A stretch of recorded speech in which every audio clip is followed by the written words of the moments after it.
How's it going, meatheads? I'm back with some more content to pump up your day. And it's windy and I'm squiddy. Let's go to the gym. Mainly because I don't want to ride in through any corners or go on a really extensive ride with it blowing 30-mile-an-hour winds today.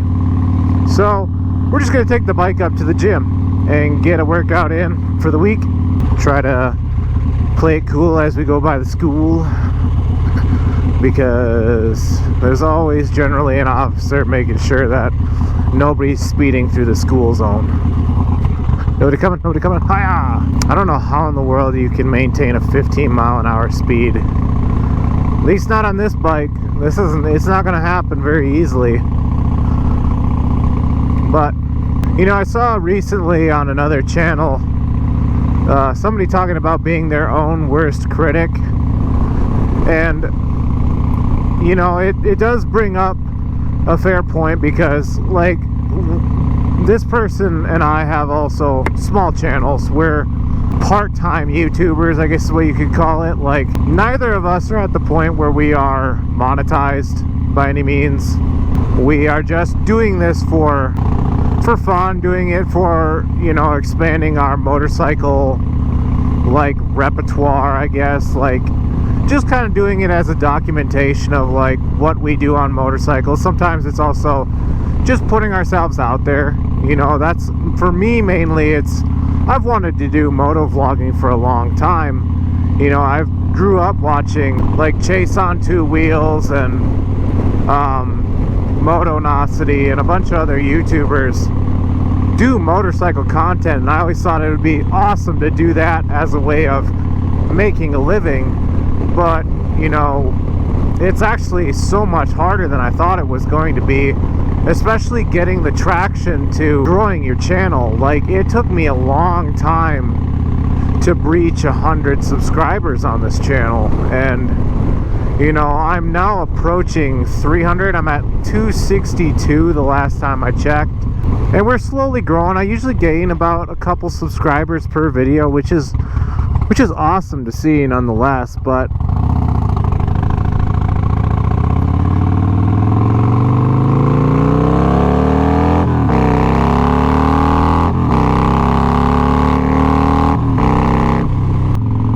you know, it's hard.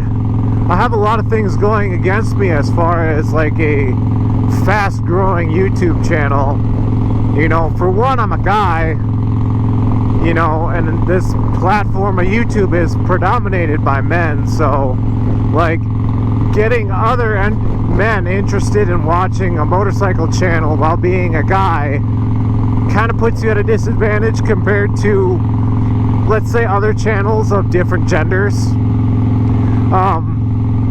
You know, I'm also on a Harley, which is, you know, as far as like motorcycle popularity amongst the younger generation, which also predominantly watches YouTube, Harleys just aren't it, you know. And I'm also riding one of the worst Harleys to get younger people interested in, which is a Road Glide. It's a bagger, it's a touring bike. Like, how do you make touring bikes cool? You know, it's a lot of things going against my channel, like, let's say, exploding as far as viewership goes and subscriptions. But, you know, I wouldn't have it any other way. I really fell in love with this bike and have built the channel around this bike and the evolution of this bike into something more than just a touring bike. You know, I do tour on it, but I also get down in the corners. I do ride this thing fast. I just threw a big cam in this thing so it lopes like it's a big block muscle car at idle, and it hauls ass like it's got the devil chasing it. You know, it's a scalded Road Glide, or a cammed Road Glide now. It's a different beast, but nonetheless, I get down on myself more than anything when it comes to the channel, because I guess I have these super high hopes of, you know, like, as far as this other YouTuber's video was him being his own worst critic. You know, I have that stemmed from a lot of different areas. You know, like, I wish I was better at YouTube than I am, you know, like, I like the content that I make, but at the same time, like, I want to grow my skills, but majority of YouTubers use a different editing software than I do. They use Adobe, which I don't really see the need to pay for Adobe when I'm not, you know, I'm doing this as a fun project on the side, you know, and more or less like a documentation of what I'm doing as a motorcyclist, and like documenting the progress of the motorcycle itself into the thing that it is now. And with that, it's like, it comes a cost and benefit thing, you know. I'm not getting paid by YouTube or by patrons or anything right now, so like, why spend X amount per month on a editing software when you're not getting much back in return, you know? I really also try to push myself on making better content with what I have provided. And sometimes it's hard because I don't have a topic for a video, and I just feel like me riding around and just doing random stuff is not enjoyable for you guys. But, you know, apparently it's not horrible, because I still get a little, you know, a couple hundred views on videos like that, which is awesome. So I'm my own worst critic as well. Like, I just get down on myself over little things, when all reality, if you guys want to watch a video, you're gonna watch a video, and if you don't, you don't. Anybody coming?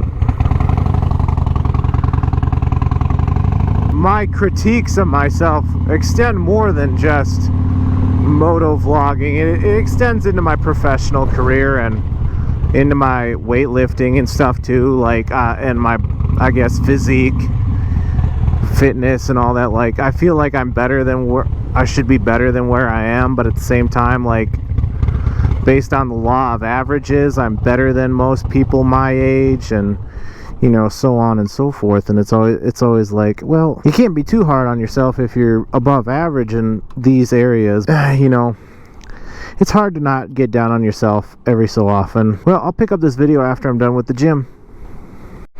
Well, never mind, guys. I actually forgot my key to get into the gym. So you can't really work out if you don't have a key to get in past the door. So at this point, I'm kind of like, fuck it. Let's just go home and do nothing. It doesn't really take much to convince me to not go and do something.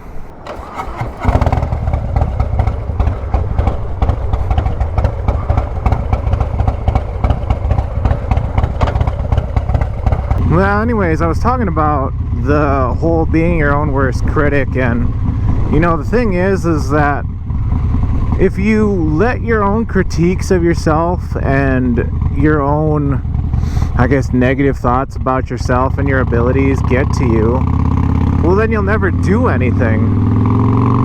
Like, for a lot of my life, I dealt with being overweight, and, you know, the hardest part of that was not actually losing the weight. It was convincing myself that I was able to lose the weight, like that I was capable of losing weight, you know? It's the same thing with the motovlogging. It's like I felt like I wasn't capable of it because I went to school for chemistry. I went to school to be a scientist and to do analysis and, you know, all this kind of stuff. I never went there for, like, on anything artistical, you know, like graphic design or video editing or any sort of media training. So I always kind of thought that it was out of my league. But the hardest part is just convincing yourself that, like, hey, it's worth the shot. Like, what do you have to lose? Like, that's why I've continued to do what I do, because apparently, you know, I can make content and somebody out there wants to watch it, so you can't really complain about that. At least I can't. So, I mean, if you've been debating doing anything, I really think that, like, the hardest part is just convincing yourself it's worth a shot. Don't get inside your own head, which is, it's easier said than done, by all means.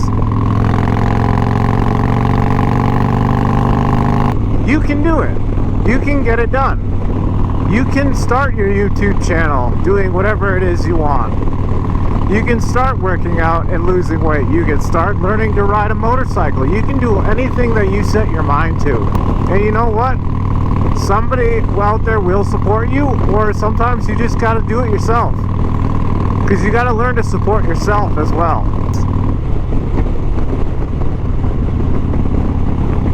Okay. Anyways, guys, if you guys can hear me over the wind right now, I hope you're having a good day. I hope this pumped up your day and got you motivated to go and work out, go ride, do whatever it is you need to do to get through the day. And I'll see you next time. Peace out. Much love. Bye.